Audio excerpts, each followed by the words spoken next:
Permitir al niño ser quien quiera ser. Este mes, en un cuento, un libro, una experiencia educativa con PNL y coaching creativo, quiero hablar de las etiquetas que ponemos en ocasiones a los niños.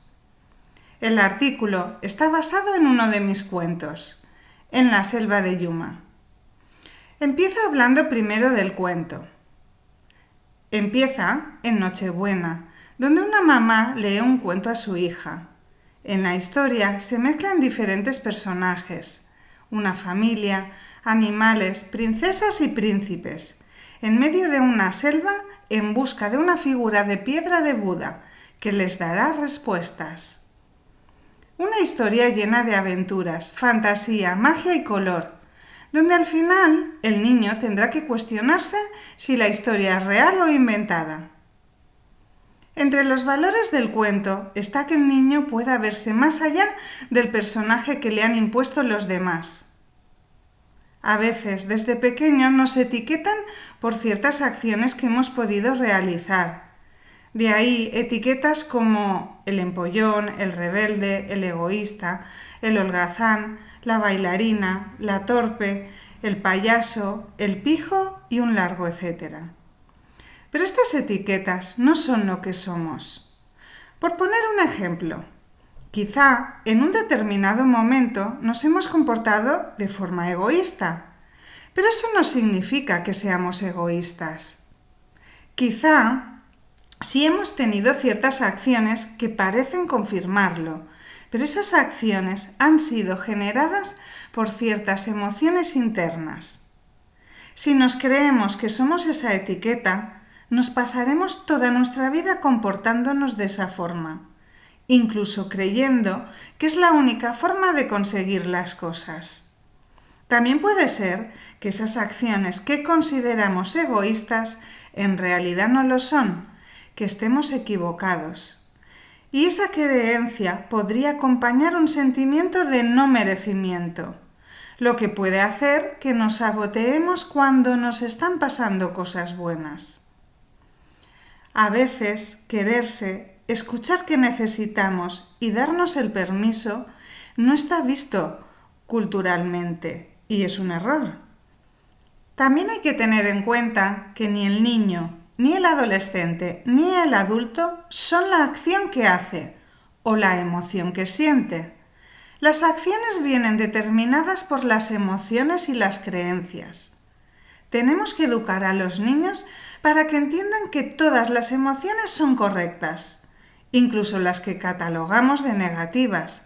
Deben expresarse. Solo las acciones son las que hay que corregir si no nos benefician a nosotros o a los demás. Por lo tanto, no somos ni las emociones ni las acciones. Y siempre podemos elegir quién queremos ser. Siempre podemos pedir perdón y rectificar. Esto es lo que hay que transmitir siempre a los niños. El cuento también incluye una visualización creativa para que el adulto realice en el niño, invitándole a ser el mismo fuera de cualquier etiqueta, potenciando estas ideas. Y para anclar aún más estos conceptos en los niños, a continuación explico otro ejercicio que ellos pueden realizar.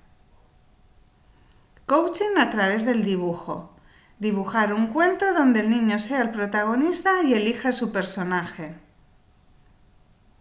El ejercicio sería que el niño dibujara una escena de un cuento inventado por él. No es necesario que dibuje todas las escenas del cuento si no se quiere. Solo con una que represente el cuento sería suficiente. Se tiene que dibujar como el protagonista y tiene que elegir el personaje que quiere interpretar en el cuento. Después de dibujarlo y pintarlo, tendría que explicarnos el cuento. A través de varias preguntas, intentaremos que nos dé la máxima información sobre el protagonista. ¿Quién es? ¿Cuáles son las características de este? Su personalidad, sus talentos, cualidades. ¿Qué papel o profesión ejerce?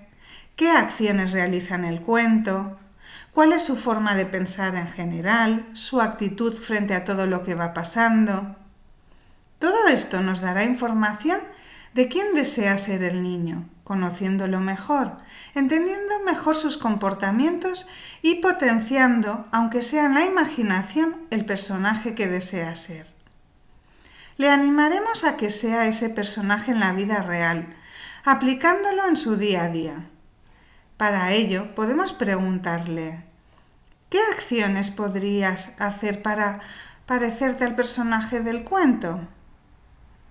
Como el cerebro no diferencia entre lo que es real y lo que es imaginado, el niño, al enfocarse en ese personaje y sentirse como si fuese él, potencia sus emociones positivas, con su equivalente armonía en el cerebro, potenciando además todas las actitudes que tiene el protagonista del cuento en él.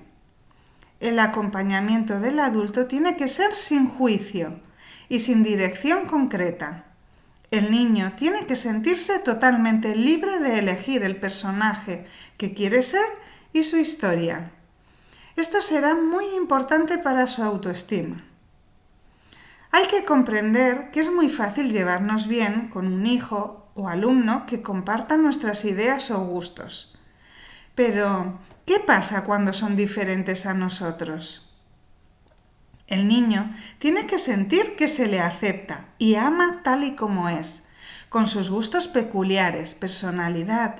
Solo si vemos que el niño tiene una actitud negativa o que el cuento tiene un final triste, le preguntaremos: ¿cómo podría tener un final mejor? ¿Cómo podría potenciar más el protagonista sus talentos? ¿Cómo podría resolver lo que le sucede?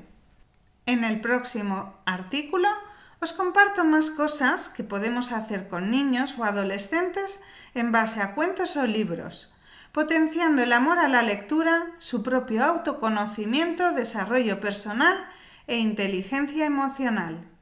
Recuerdo que también a través de la página web tenéis este vídeo escrito en la entrada del blog de Por un Mundo Mejor.